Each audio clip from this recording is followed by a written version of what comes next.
E a ideia de cumprir não é obedecer, é o cumprimento do caráter profético. Então, Jesus está dizendo, não é mera revogação, não é que Deus olhou e disse, não me serve arrependi, mais. mudei de ideia. É que tudo que a lei profetizou se cumpre em Cristo. Então, ele está dizendo, eu sou o cumprimento. Aquele cordeiro que morria Exatamente. todo ano. Quando João Batista aponta para Jesus, diz, esse é o Cordeiro de Deus, Completou. ele diz, aquela figura completou, cumpriu. Então, agora, não precisa mais sacrificar os animais. Sim. Então, entender, aí é o que a gente trata no capítulo do caráter profético. Entender isso também é importante. Por quê? Uau. Senão, na cabeça das pessoas, tudo que se fazia lá não se faz mais. E não é bem assim. Ok. Então, no Velho Testamento tinha oração. No Novo continua tendo oração. O Velho Testamento tinha esmola. No Novo continua tendo esmola.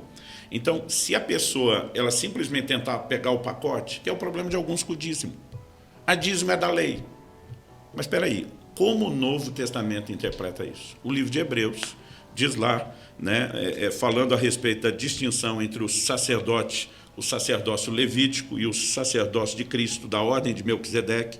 Eu particularmente gosto muito desse texto. No capítulo 7 de Hebreus, me permita ler isso aqui, Leia. a Bíblia diz o seguinte, começa falando no verso 3. Não. Até cortar isso, se quiser. A gente não corta nada, vai ficar tudo aí.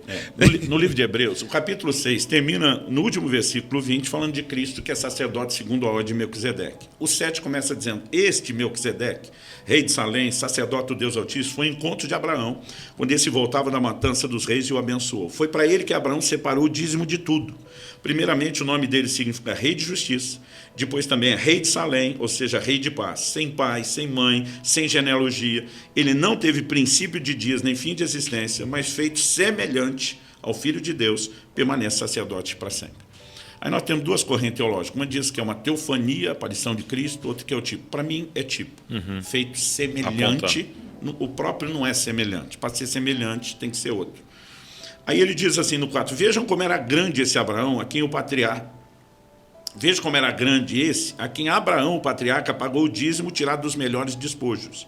Ora, os que dentre os filhos de Levi, lei de Moisés, recebem o sacerdócio, têm ordem, de acordo com a lei de Moisés, de recolher os dízimos do povo, ou seja, dos seus irmãos, embora esses sejam descendentes de Abraão. Entretanto, aquele cuja genealogia não se inclui entre os filhos de Levi, agora está falando de Jesus, está falando de Melquisedeque, recebeu dízimos de Abraão e abençoou aquele que havia recebido as promessas. Evidentemente, não há dúvida de que o inferior é abençoado pelo superior. Outra versão diz, o menor é abençoado pelo maior. Aí ele diz, aliás, aqui os que recebem dízimos são homens mortais. Aqui ele está falando Levi. Ele diz, porém, ali o dízimo foi recebido por aquele de quem se testifica que vive. Então, Melquisedeque figura Cristo. Segura Cristo. Ele diz, por assim dizer, também Levi, que recebe dízimos, pagou-os na pessoa de Abraão. Levi nem existia.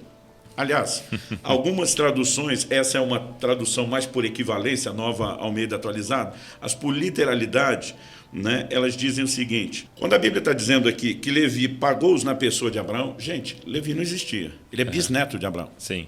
Abraão tem Isaac, que vai ter Jacó, que muda Israel, que vai ter Levi. As 12. Ele não existe. Mas a Bíblia está apelando o quê? Para simbologia. Quando Abraão se curva diante de quem é maior, a Bíblia diz simbolicamente Levi está se curvando. É porque assim, se você pensar na lógica até biológica, Levi estava ali dentro, né? A Bíblia diz que ele estava nos lombos. O verso 10 diz, no corpo de seu pai Abraão. Exato. Então, o que a Bíblia está dizendo? Quando Abraão se curva e entregou os dízimos a Melquisedeque, Levi, que está no seu corpo, nos seus lombos, se curvou e entregou. Agora, se isso não é a passagem dos dízimos de Levi para Cristo, o novo sacerdote, me explica o que é. Então, Cristo, de acordo com a lei, nunca, e nem Melquisedeque, poderia receber os dízimos. Isso aqui, antes da lei, já tem uma sinalização profética, que os dízimos que seriam entregues à tribo de Levi na vigência temporária da lei, quando se encerrasse esse sacerdócio e, consequentemente, essa lei começasse um outro sacerdócio, haveria uma outra lei e os dízimos seriam de Cristo. Então é por isso que eu não gosto, quando eu vejo uma conversa entre ministros, dizendo o dízimo é do sacerdote. Não, na nova aliança o dízimo é de Cristo. Sacerdote tem salário, não tem percentual de ganho em cima daquilo que é entregue. Então, o que a gente precisa é ver como o Novo Testamento definiu cada coisa. Porque, por exemplo, alguns tentam a lógica. Não, o fim da lei é Cristo, é cerimonial, não é os 10 mandamentos. É um dos adventistas vão guardar a guarda do sábado, nesse raciocínio. Mas Colossenses 2, 16, 17, diz: ninguém vos julgue por causa de lua nova, dia de festa ou dia de sábado, sombras de bens vindouros. Então, se o Novo Testamento interpretou o sábado como sombra, se Paulo diz lá em Romanos 14 que não tem diferença entre dia e dia, acabou essa literalidade. Agora, se sustenta o diz na Nova Aliança, a questão não é que ele é da lei, porque, na verdade, ele começou antes da lei com Abraão.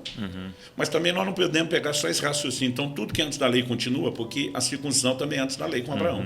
Só que o Novo Testamento redefine a aplicação dela, dizendo que a circuncisão é no coração pelo Então vai batismo. ter que olhar ponto a ponto. Ponto a ponto. Então, o Velho Testamento ilustra o Novo explica o Velho. Não é pegar o pacote e dizer, jogou tudo fora, entendeu? É você conseguir entender, à luz do Novo Testamento, o que sustenta. E, meu amigo, isso dá trabalho. Graças a Deus pelos mestres. E para o povo que às vezes não quer estudar os detalhes, a gente acaba tendo algumas distorções. Mas acredito que ninguém acorda de manhã pensando, eu vou distorcer. É a falta de enxergar o todo.